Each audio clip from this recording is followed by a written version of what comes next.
Hey everyone, how you all are? I hope you all are fit and fine and doing good.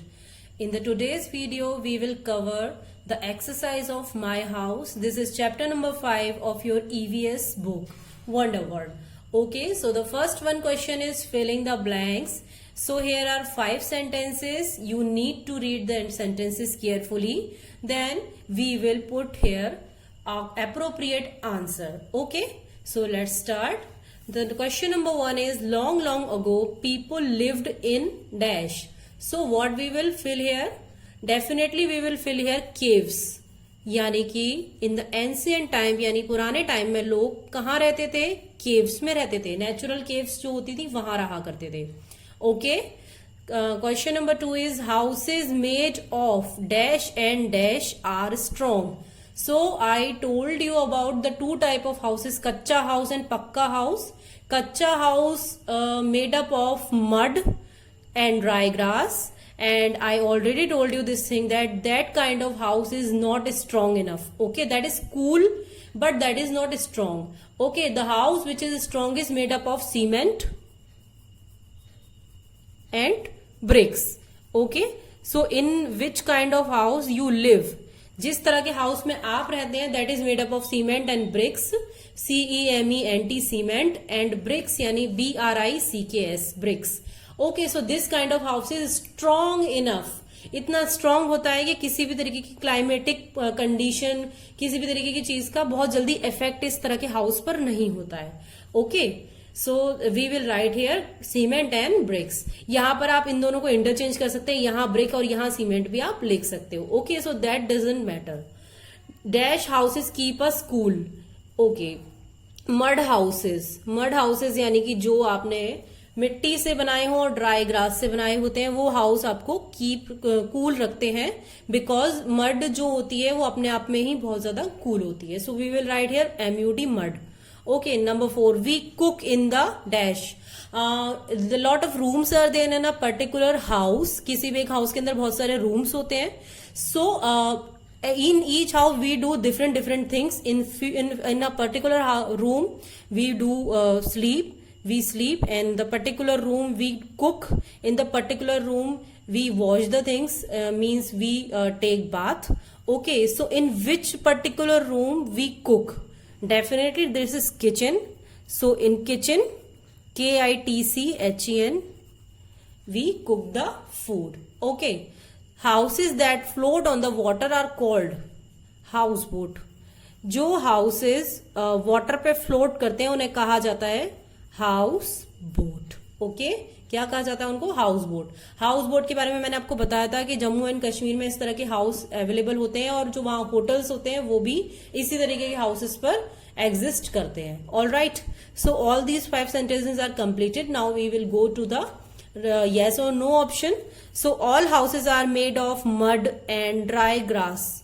यहाँ ये कहा जा रहा है कि सारे हाउस और सारे जो हर तरह के हाउस होते हैं, हर सारे के सारे मड और ड्राई ग्रास से बनते हैं. Definitely not. मैंने आपको बहुत सारे हाउसेस टाइप बताए हैं, टेंट हाउस, इग्लू एंड कच्चा हाउस, पक्का house, all type of houses I explained you.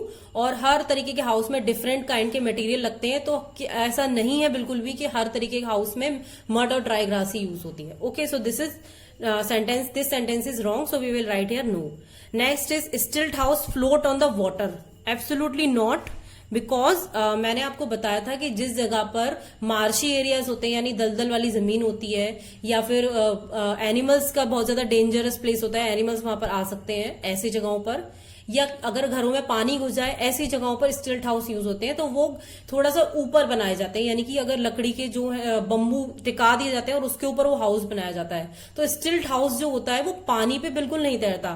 पानी पे जो तैरता है वो हाउस होता है that is boat house. Okay, house boat. Okay, so we will write here no. Next one is we sleep in the bedroom. Yes, bedroom में हम सोते हैं. Okay, windows let sunshine and air enter in the house. Yes, windows से sunshine और air घर में enter करती है, जिससे कि घर जो है वो बहुत ही फ्रेश रहता है. ऑल राइट, और किसी भी तरीके के जम्प्स ज्यादा टाइम तक घर में एग्जिस्ट नहीं कर पाते हैं. So we will write here yes. we should keep our house neat and clean. yes, हमें अपना घर जो है वो नीट एंड क्लीन रखना चाहिए. So this is finished. Now I framed 2 or 3 question over here because in this chapter there is no question and answers. So I framed 3 questions especially for you people. This question you need to write in your notebook. आप question ये filling the blanks और yes और no ना भी लिखें, it will be okay from my side, but you need to write question and answers in your fair notebook. So let us start the question and answer. The question number 1 is at which place people build igloo. किस जगह पे people जो है वो इग्लू बनाते हैं? इन very cold place. Okay, तो ये इग्लू की पिक्चर आई ड्रॉ इट. आपको याद होगा कि इग्लू जो आइस से बनते हैं, यानी कि बर्फ से बनाए जाते हैं, और जहां बहुत ज्यादा आइसी एरिया होता है, यहाँ बर्फ ही बर्फ होती है, उस जगह पर इग्लू को बनाया जाता है. Okay, so this is answer is very easy in very cold place. Next one is write the name of a house which can be rolled up and carried from one place to another. यानी कि किसी एक ऐसे house का नाम बताइए जो कि हम एक रोल कर सकते हैं और एक जगह से दूसरी जगह पे ले जा सकते हैं. So definitely tents are here. Here is a picture of tent and you can see, मैंने आपको बताया था, I told you in the previous video that you can keep tent anywhere, okay, with you, because it is portable thing and you can roll it up and carry it from one place to another place as per your convenient. Okay, so tents are here. Answer will be tents. The next one is how many rooms are there in your house. So definitely students, this answer will vary according to your house.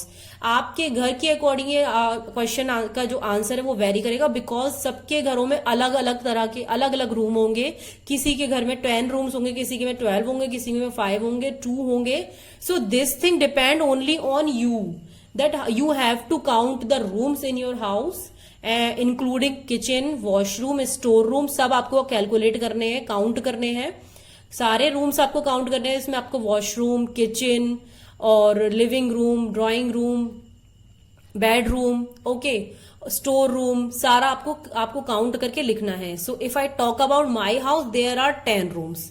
So I write here 10. आपको 10 जो है वो या तो आप numeral में लिख सकते हैं या फिर आप स्पेलिंग में भी लिख सकते हैं उसको. ओके, फिगर्स में भी आप लिख सकते हैं या न्यूमरल में, as per your choice. So you need to count the names of number of rooms in your house and then write over here. So here I finished. Apart from this, you will get the PDF of answers. It will be more convenient to you. So now the video is finished. Thank you very much. Have a nice day.